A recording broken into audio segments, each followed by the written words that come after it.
Every government is basically over indebted.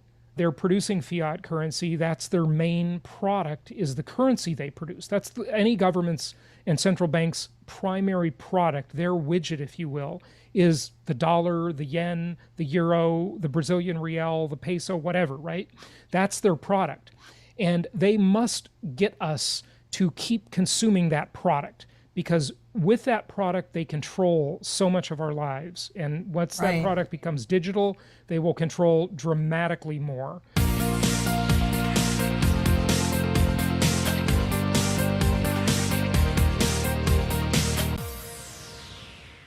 And I'm very excited today because here's somebody else that can help you do that. My friend Jason Hartman, a specialist in real estate, which is something that all of my viewers are interested in. But considering everything that's happening in the real estate market, from moratoriums to evictions to cancellations to high prices, we have a lot to talk about today. He's a very popular keynote speaker. So thank you so much for coming today, Jason. Well, Lynette, the pleasure is all mine. It's great to be back on with you. And I always love our talks. Years ago, people would have considered some of this stuff out there, but I think the population is waking up, and I think so, you just don't know who you can trust anymore. You know, there's an old saying that I'm sure you've heard, and I'm sure many of your viewers have heard too. If you don't have your own plan, you will be part of somebody else's plan. You know, that's what's wonderful about the work you're doing, is you're trying to help people stay with their own plan for their life, which is a much better plan than somebody else's plan. Oh, I guarantee you. I mean, you will own nothing and you will be happy. Oh, scary. That is the plan. It is actually really scary, and programmable money too. I mean, you know, that they can dictate everything that we're doing in this lovely surveillance economy. Yeah. We are nearing a point of what I'll call checkmate. You know, 20 years ago, I was studying how there was this movement to have a global fiat currency. They were talking about a North American currency like the Amero, right? Mm-hmm. And now that we have had the advent of Bitcoin around 12, 13 years ago, and all the cryptocurrencies, now they've gotten so much smarter, right? Because they know that with a central bank digital currency, they will exercise so much control over everybody's life, whether it be social scoring, whether it be lockdowns, whether it be what you can spend your money on, what you can't spend it on, how quickly that money in your phone, probably it'll be in your phone, will expire. Will it go down in value? Can you spend it more than a mile from your home? What if they want you to stay in your own area? I mean, it's getting pretty scary out there. Yeah, you're right. And I agree with that wholeheartedly. And it just points to the importance of really having physical gold and silver completely outside of the system, because that's the only way that you're going to be able to maintain your independence, along with the food, water, energy security, and then community and shelter. Right. So, and there's a lot, I think the shift started in 2008 to corporate America really owning and controlling the mom and pops. Can you talk really more about that and give us an overview of where you think we are right now? Yeah, you know, in some ways, it's an amazing time to be alive. You know, we have all this great technology, and for a while, we had a free internet. Of course, that's changed, sadly, especially after January. Now, the gloves are off. Everybody knows that they are censoring everything, that they're controlling the narrative, that we're just not going to get the truth anywhere except places like this while they last, because they're censoring us too and deplatforming people and all kinds of things. You know, when you asked about corporate America, though, we're really in this environment, Lynette, where it's winner take all society. Mm-hmm. And instead of it being a more flattened environment where the power and the capital and the businesses are in the hands of small businesses, of mom and pop entrepreneurs, which are really the backbone of America and the backbone of any great society, it's all sort of coalesced into a small number of corporate giants. Mm-hmm. And of course, we all know about the big tech companies and the other big companies, but even with something as simple as coffee, you know, try finding a coffee shop that doesn't start with an S, you know, and the poison that company, Starbucks, is foisting onto society is just ridiculous. So the stuff they sell causes diabetes, it's full of pesticides, it's full of sugar, it's awful. There's really no other practical, reasonable choice anymore. The way capital is formed in this country, it lends itself to this winner-take-all type of situation. And that is very disconcerting. Yeah, it sure is. And that's the importance of being as self-sufficient and independent as possible. Yep. You know, so I don't personally go to Starbucks myself, but yeah, I think we vote with our purse. I mean, that's how you vote.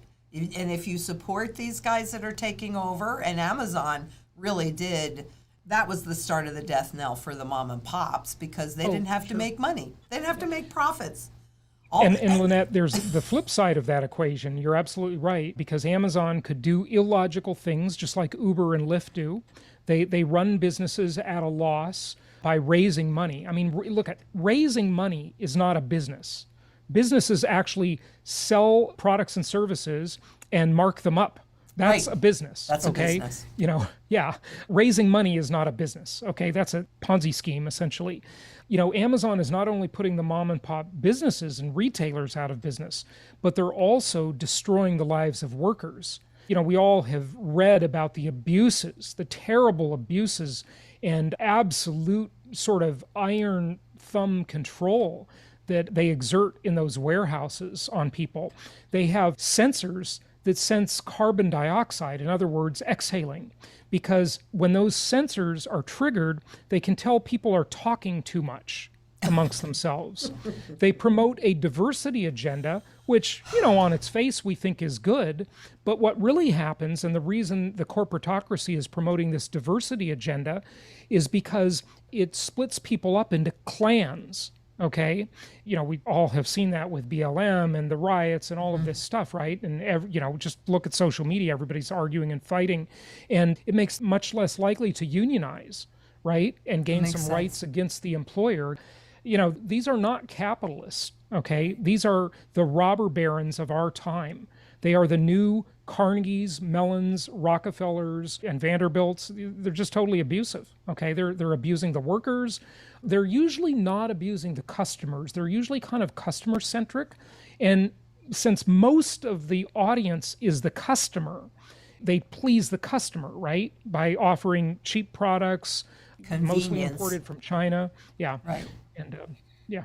So you know, I probably don't have to rant too much more about it. Well, no, but you know, we want to hear what the viewers want to hear as well, what we're having in this conversation, because the only way to really protect ourselves is to come together as a community, because there are a lot more of us than there are of them, and a lot of what's happened over the last year and a half has consolidated that power.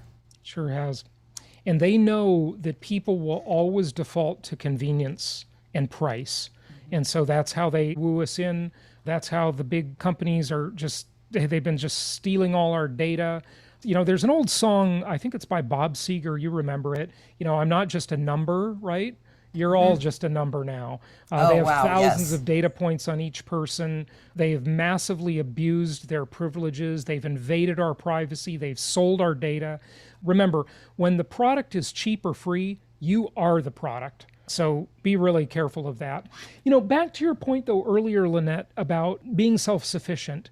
And you have done just a great job at that. And I'm, you know, not sure as good as I'd like it to be. I still have a ways to go, but I've been working on it for a long time. Well, we all do, because as humans, you know, that really is our strength, to be not independent, but interdependent.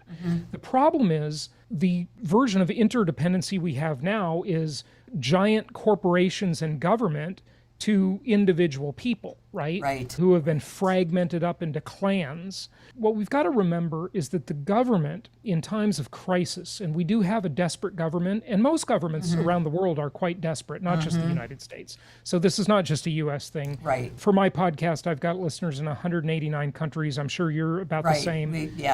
All over the world. And every government is basically over-indebted. They're producing fiat currency. That's their main product, is the currency they produce. That's any government's and central bank's primary product, their widget, if you will, is the dollar, the yen, the euro, the Brazilian real, the peso, whatever, right? That's their product. And they must get us to keep consuming that product, because with that product, they control so much of our lives. And once that product becomes digital, they will control dramatically more with vaccine passports, that's already started too. Yeah, I know. Yeah, New York. The governments, though, always look for the low-hanging fruit. And you mentioned gold and silver. Of course, that's a good insurance policy. That's your business. There are other pieces of low-hanging fruit out there, and one is real estate, and that's my business. And I love income property. I think it's the most historically proven asset class in the world. It's more of an investment than an insurance policy like gold and silver, but it's sort of hard to confiscate it. Yes, they are doing things around the edges. There's no question, and we can talk about moratoriums as well. But, it's really easy when the government is in dire straits to go take all of the retirement plans, the 401ks and the IRAs, and all that money in those plans is basically in brokerage accounts. Right. And they can just make an edict, even an executive order possibly. They'll engineer a crisis or take advantage of a crisis that they might even be complicit in, or a crisis will just happen. And then for our own protection, the government will have to step in. And of course, who's going to administrate that? A big tech company, along with the government. They're, of course, in bed together. And when they do that, they will retitle those accounts to the government, and then they will just inflate the value of them away so that you might get your government stipend, your stimulus in nominal dollars, but in real dollars, it's almost meaningless. And listen, you don't have to believe me. It's already been happening for decades. I was going to say, Poland did that right after 2008, and they went in and they took, I think it was 50% of everything that was in the private retirement plans. And even our government, and I haven't looked at this in a little while, so I should go in and see the chatter, because there's a lot of chatter coming up around pension plans again. But they discussed having an 11.47 one-off event, because if you only think they're going to do it once, then you don't change behavior. So the way they're going to position is, we're only going to do this once, and it is, again, for your protection. But what about real estate taxes? Well, the nice thing about real estate taxes is they are very fragmented among over 3,100 counties in the United States. So that's pretty hard to coordinate. Now, at the federal level, Sleepy Joe Biden wants to reduce the opportunity for investors to use the 1031 tax-deferred exchange. Who knows if he'll get that through, but he wants to limit the deferral benefit on that. When people sell properties, they can buy other investment properties and trade them all their life tax-free. It's a fantastic deal. Income property, at least currently, is the most tax-favored asset class in America. And he wants to limit that to $500,000 per year. But Lynette, I think he's going to have a pretty hard time making that happen, because the big giant corporations are in the real estate business in a big way. They're now in the single family home business in a big way, but before they've always been in the apartment complex business, the retail shopping center business, the office space business. But now they're doing single family homes by the tens of thousands. Invitation Homes, for example, and American Homes for Rent. And so we've heard from the World Economic Forum, you will own nothing and be happy. So that's certainly part of it, is where you live, right?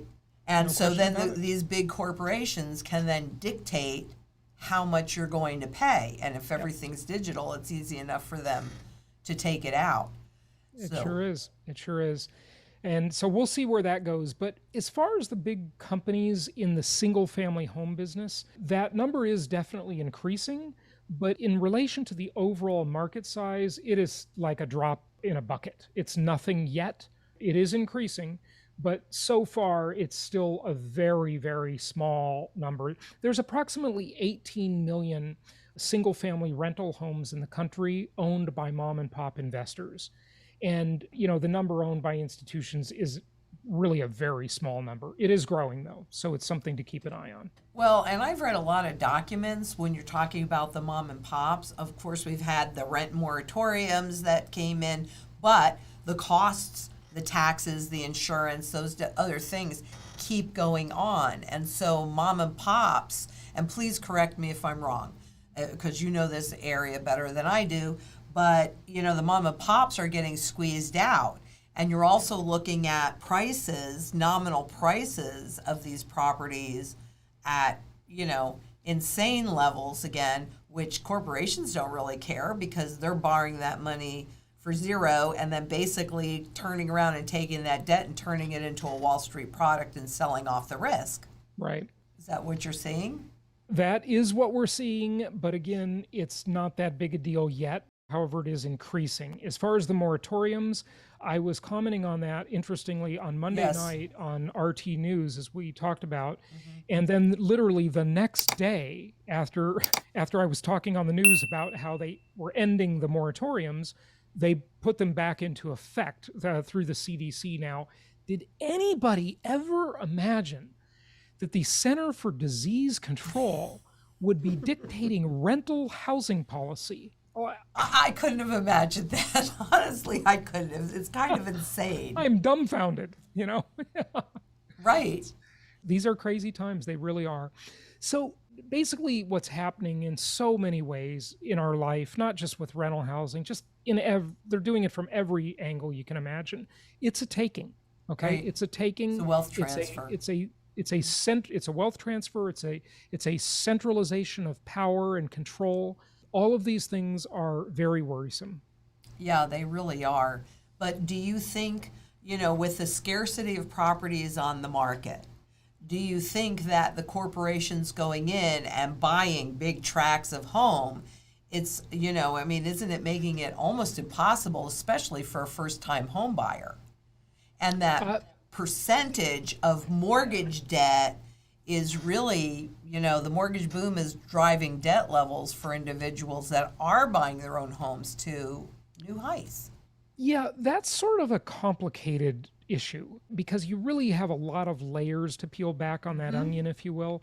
It seems like housing prices are high. However, I would argue that they're not very high in comparison to many commodities. Now, I think the first one we should maybe talk about is gold. It's gold. And you had a great table on that.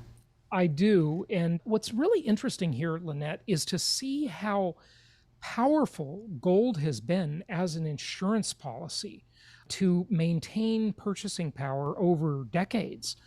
Of course, the big change happened in the 1970s, and the 1970s was a really interesting decade for economists. It wasn't a good one, but it's a really interesting one to study because a lot happened. First of all, of course, as all your audience knows, Nixon took us off the gold standard in 1971 and ended the last vestige of convertibility from the dollar to gold. And that meant that the government really had no tether anymore. They could do whatever they wanted in terms of their irresponsible spending. My favorite president of my lifetime was Ronald Reagan, and he had this great quote. He used to say that the government spends like a drunken sailor is an insult to drunken sailors. And so as the government has racked up the debt, it has created a lot of inflationary pressure in the system. And the 70s and the early 80s were the worst of that until our former Fed Chair Paul Volcker came along and broke the back of inflation by just tightening the money supply to levels never seen before. But he had the guts to do it, and I got to give him a lot of credit for that. So if you go back to 1970, the year before Nixon took us off the gold standard, gold, as you know, was $35 an ounce. The median home price back then was just over $22,000. So if you wanted to buy the median price home in gold, it would cost 646 ounces of gold. Okay? Now, the problem we get into when people try to evaluate what anything is worth is they only use one measuring stick. They only compare it to one thing. And that's a huge mistake. They compare it to just dollars. Right. Why would we just use dollars? That's crazy. Nobody cares about dollars. They only care about what dollars buy them. And That's the that's real actually what measure. really matters. That's What what they really buy. matters. And so an ounce of gold will buy you a lot more, and it hasn't been debased like the dollar has. So in 1970, 646 ounces of gold to buy the median price house. If you want to buy the median price house today in dollars, you're thinking that's $350,000 almost. That's a lot of money. But the fallacy is you're only measuring in dollars, right? Right. If you measure in gold, it's only 194 ounces of gold. So guess what? Your purchasing power of a house versus a dollar versus gold has been a winner if you're buying it in gold. And everybody listening and watching needs to understand that when they earn their money, when they earn their income, they're not forced to keep their income stored, or well, the part that they save, hopefully, right? They're Right. not forced to keep that in dollars. They Exactly. could store that wealth in oil, gold, rice, orange juice, a whole host of things, Bitcoin, silver, platinum, palladium. There's just a myriad of things that you can use other than the dollar. Right. And many of these things withstand or hedge inflation much better than the dollar does. Well, the dollar So, doesn't.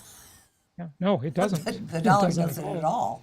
Yeah, so that's for sure. So, priced in gold, houses have gotten a lot cheaper over the years, cheaper than they were actually 51 years ago. Yet Right. everybody thinks they're so expensive because they're only measuring in dollars. Well, I know what I think, but I'm going to ask you what you think. Do you think this trend is going to continue and maybe even escalate? Yeah, so, I really got into this comparison thing over the last few years.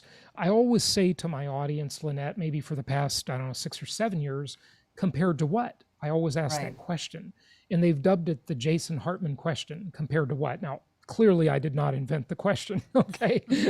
But as I started thinking about it, I thought, I should develop an index, an economic index, a housing index that would measure the price of real estate versus a whole bunch of commodities that we all need to live.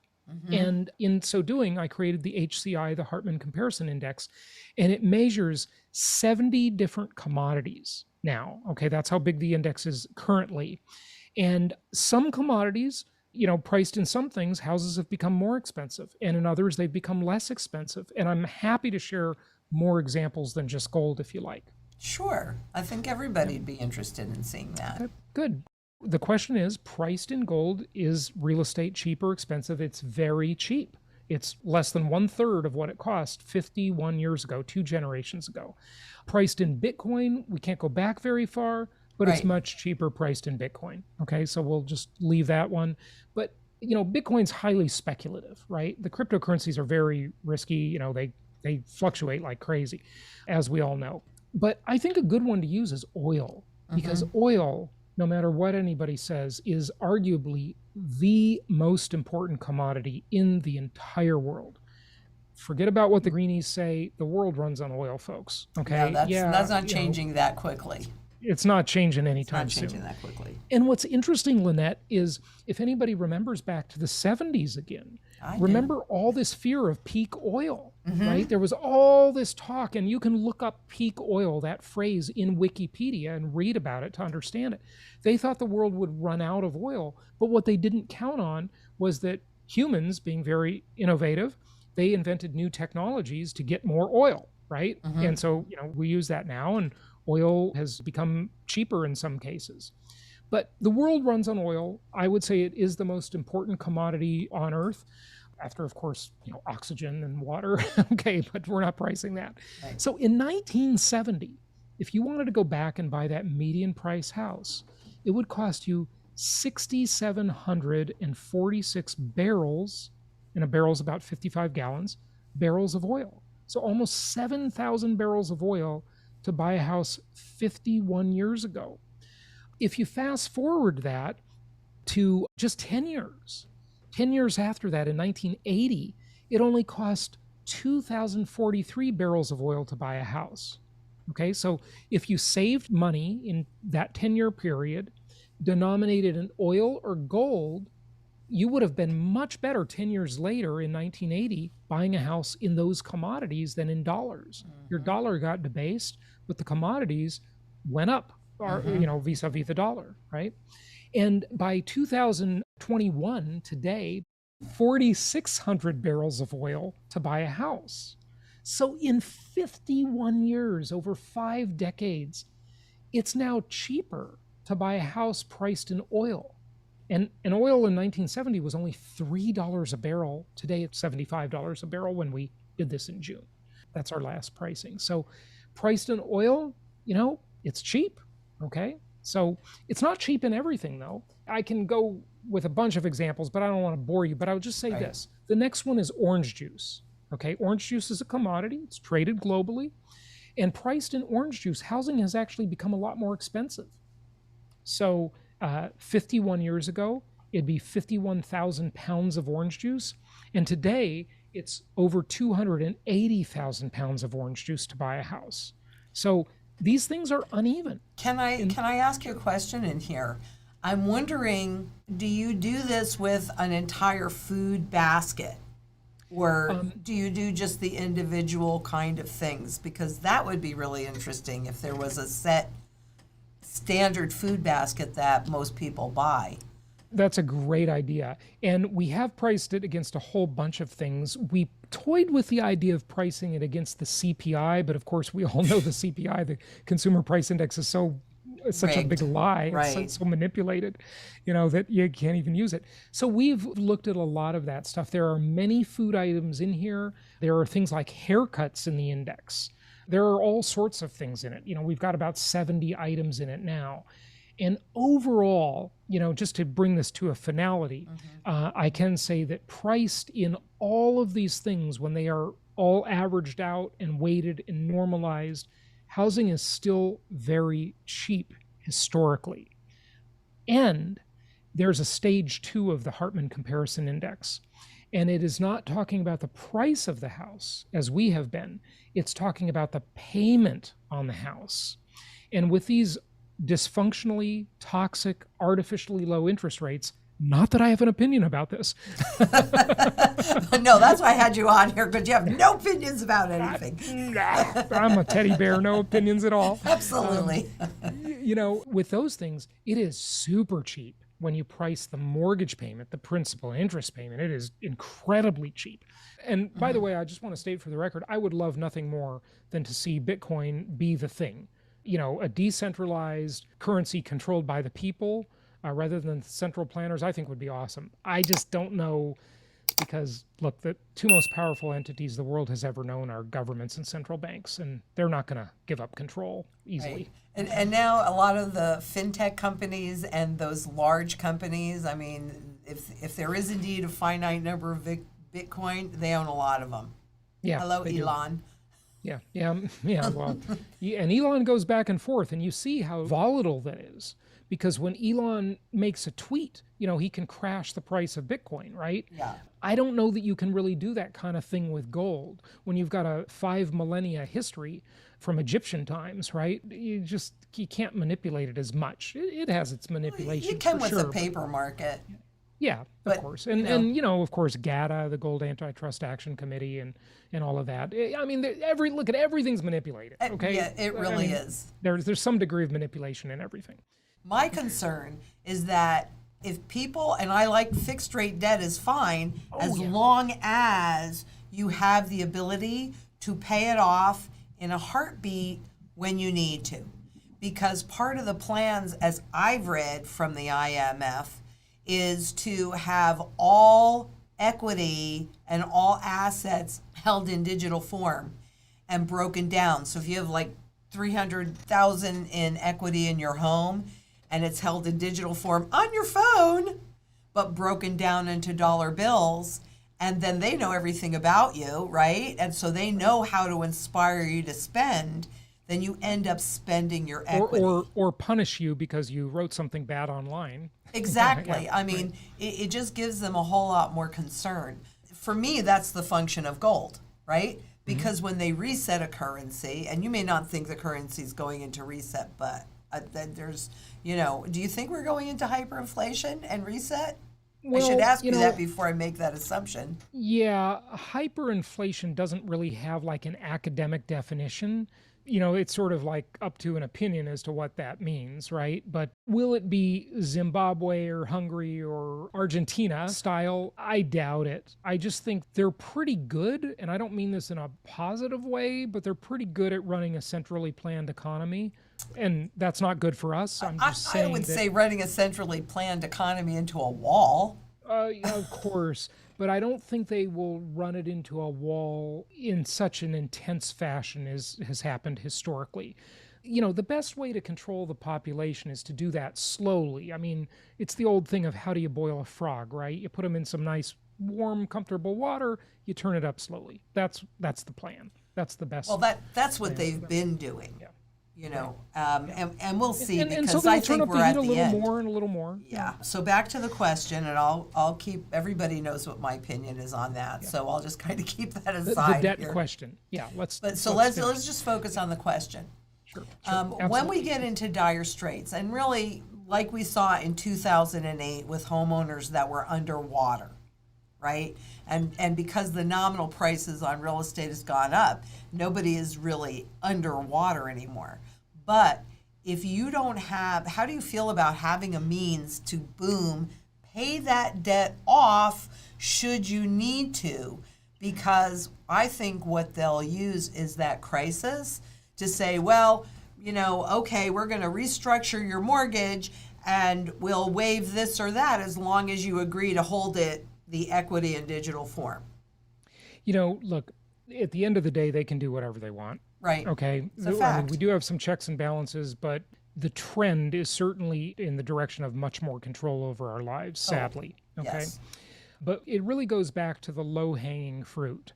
They're going to do the easiest stuff first.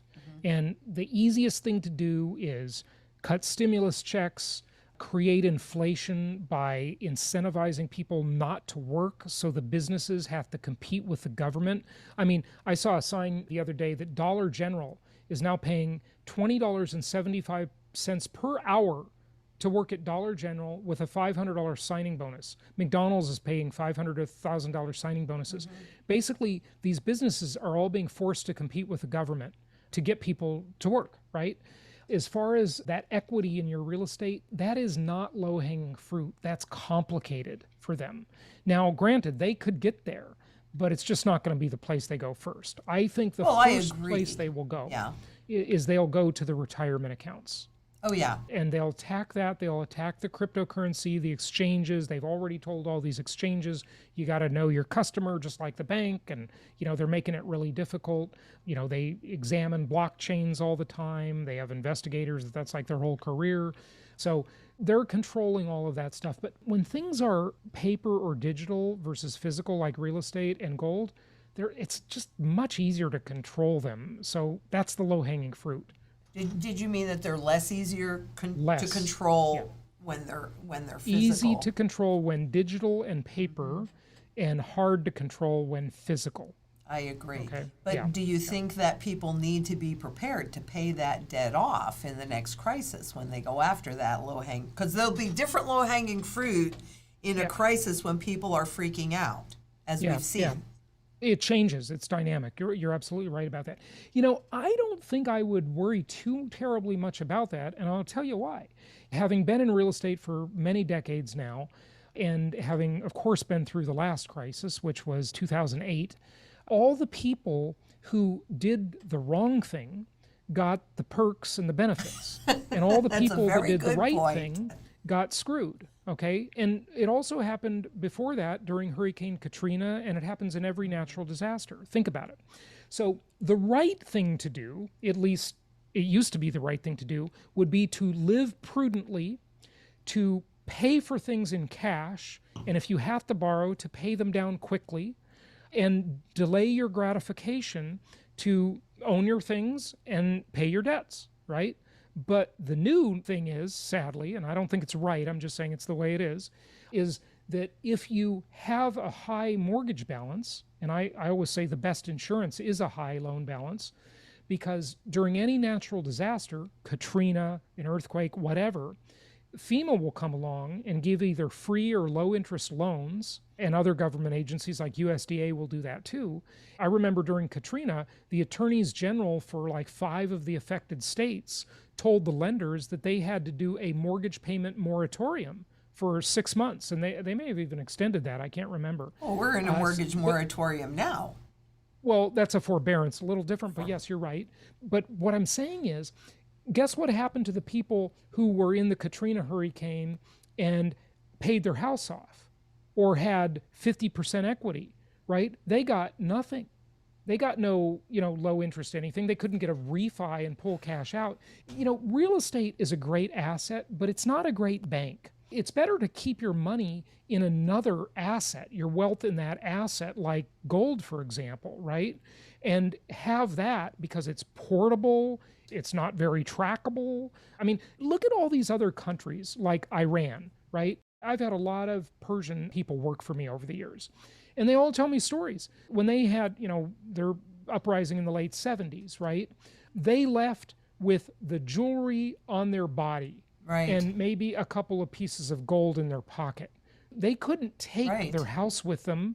Maybe they took their car with them, but not for very long, okay? Right. You want to have your money in portable things. If a lender will lend you the money on the real estate, but you still get to control it even though they've put most of the money into it, that's a great deal. And it's also a way to short the dollar through what I call inflation induced debt destruction, where you're paying the mortgage back in cheaper dollars. So I like high loan balances on my properties. I think leverage is a very powerful tool with real estate.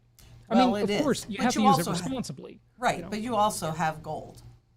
Yeah. So, so if push came to shove and you made the choice to pay that off, especially in a reset, since that's what they reset the currency against, you would be able to pay that off. Well, I don't have enough gold to pay off all my mortgages. We need to I'll talk. tell you that. We really need to talk, and we need to talk about leverage, Right, but we'll right. do that Yeah, I don't have later. that much gold. I mean, I have a lot of mortgages, okay? I have a lot of properties. So the implicit option everybody has, I mean, this is the deal you all make with your lender when you borrow on a mortgage. The deal you make, the loan docs you sign say this. They say you pay the mortgage or you return the collateral. That's the deal, okay? So you can pay the mortgage, or if you don't pay the mortgage, eventually, and sometimes many years later, after living there for free for years, or having a Right. tenant in there paying you rent, but you're not paying the lender for free for 3 years sometimes, even more I've heard, the implicit option you have is to just walk away. Yeah, Okay? of course And that's what 12 million people did, by the way, Oh, during yeah. the Great Recession. in 2008, and there are a lot of states that you can still do that, but there are other states that have changed the laws so that they can now attach other assets that you own to get the money that you owe them. So the assets they're going to easily attach is Right. bank accounts and brokerage accounts. Those Absolutely. are super easy to attach. In most states, and I'm not a lawyer, so check with counsel on things, of course. Right. But in most states, what's called purchase money loans on houses, meaning the loan is used to buy the house, right? Those are non-recourse. When you refinance the property and pull cash out of the property, that becomes a recourse loan where they can go after the borrower. Oh, okay. And that is legally true. However, in practice, they hardly ever do. I hardly ever hear a story of them going after the borrower. The lenders just want to get out and, sell the property and get what they can and move on Well- most of the time. Because they got to do a full-fledged lawsuit to go Right. after you like that. It's really hard. Well, I agree with a lot, but we're living in unprecedented times, and it will be quite interesting to see what happens. And I know we're coming up on our time, but there is one question that I wanted to ask you before we Sure. close regarding interest rates. Because you mentioned earlier how Volcker pushed interest rates up to control the inflation that was happening as we were transitioning into this debt-based economy. Do you think they can push the interest rates up now? Do you think they will push the interest rates up? Of course they can. Well, they can, yes. but- Do you think they will? I think Paul Volcker, the late Paul Volcker, is probably the last of the breed of people who really do the right thing. I mean, what he did, he suffered just mountains of criticism because it was tough. Oh, yeah. He made the country take the tough medicine, but he fixed the problem. Nowadays, nobody has the guts to fix the problem, Lynette. We live in an instant gratification world. Any kind of pain and suffering and hardship is just it's just not acceptable. And you look at the two newest generations, the millennials and Generation Z, they're not going to be willing to tolerate that kind of thing. The idea of hardship today is someone offending you. That it's like a ridiculous. Okay, I mean, it's ridiculous. I would agree with that. However, when we look at that period of time, that was the beginning of the kickoff when, as you said, Nixon took us off the gold standard and handed full control of inflation to banks. Yeah. But the problem is, I could argue, yes, Paul Volcker forced us to take hard medicine, and I lived through that period of time. I had a 5-year, Yeah, so did I. 15% CD. Yeah. You're as old as I am? Yeah. Well, Oh. I don't need to be quite as old, but I'm not sure. Oh, that's true. But, Okay. I remember my mom had a money market account that paid 16%. She Yeah. used to tell me about that, Yeah. So But, it's crazy. Yeah. I could see that part of what he did was give the central bank ramp room inside of this, because during every crisis, here's the problem, during every crisis, they would drop interest rates about 5.5, 5.75%. And then that would get everybody borrowing and spending again and keeping the party going.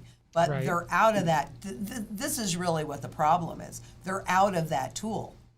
They can't drop Yeah, I interest know. rates 5%. They can't drop them 3%. You're absolutely right. Can't So- drop them 2%. We're in negative, we're already at negative real rates. Right. Yeah, you're absolutely right. In real terms, they're paying you to borrow it. So borrow as much as you can attached to assets, on fixed rate loans, not consumer borrowing, not credit card debt, none of that. Right. Okay, just borrowing against good assets. That's where you should borrow, like the big companies. And Lynette, before we wrap it up, I really do want to show you one last chart real quickly, Please. because you're going to like this one, okay? Okay. And you You only get to show them if I like them. Okay.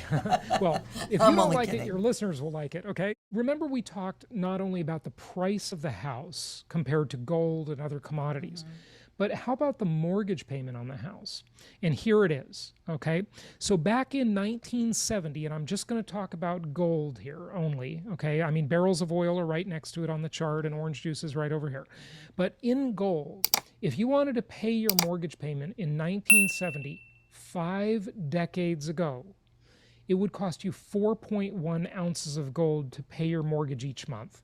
So, for example, a lot of people were buying Krugerrands in the 70s, okay? And they were putting them in safe deposit boxes, and they drill a hole in them and wear them around their neck, right? And, people were gold crazy in the 70s for good reason. Right. The dollar was Right. being debased, Right. okay? And so it would cost you 4.1 ounces of gold to pay your mortgage back then. And by 1980, it only cost 0.9 ounces to pay your mortgage, less than an ounce, less than 1/4 of what it cost 10 years earlier. Yet in dollars, it looked more expensive, but in gold, it was cheaper. Now, today, as of June of this year, it's only 0.7 ounces of gold to pay your mortgage. So in 51 years, your mortgage payment has been cut by more than 3/4. I mean, from 4.1 ounces to 0.7 ounces to pay your mortgage now. So it is an incredibly good time to be a borrower.